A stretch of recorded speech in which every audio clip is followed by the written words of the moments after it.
Hi guys, welcome to another Friday Tips with Fenz up here in Canberra. Look, something that I get asked a lot, and my associate coaches get asked a huge amount by athletes joining in programs when they start to get some real structure given to them, is, how close to the given structure do we need to follow the training plan?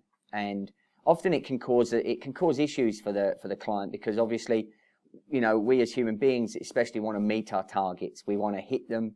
We want to be able to tick that off at the end of the session and make sure that we've hit our target T-score, we've hit our target heart rates, and we've hit everything perfectly.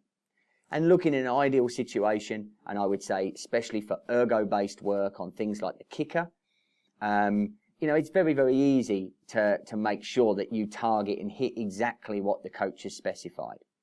But the reality of that on the road or out on the trail is it's far, far harder to do.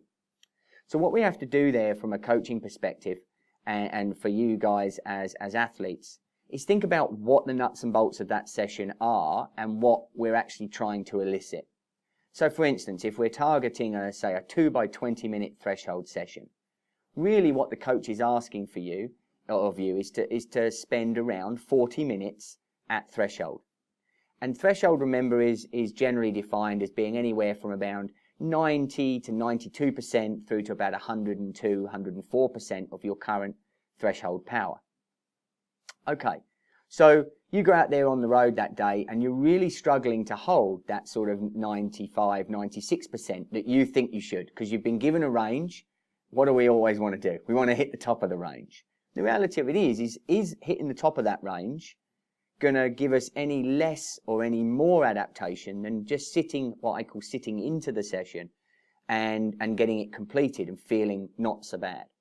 The reality of it is, often I would rather you not push to the very top of the limit unless I specifically tell you to. The reason for that is that at 92, 93% of your current threshold, you're still going to create massive adaptation at a cellular and central level and get real good bang for your buck. You also finish that session and you're not absolutely smashed.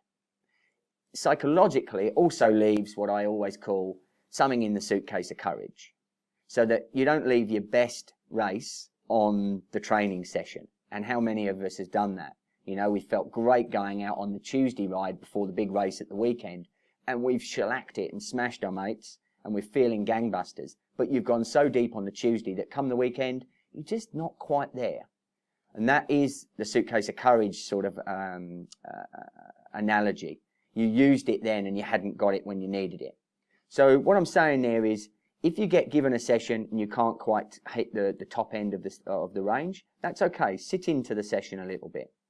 If you're not able to find that perfect 20-minute hill or that perfect 20-minute stretch of road, think about that session.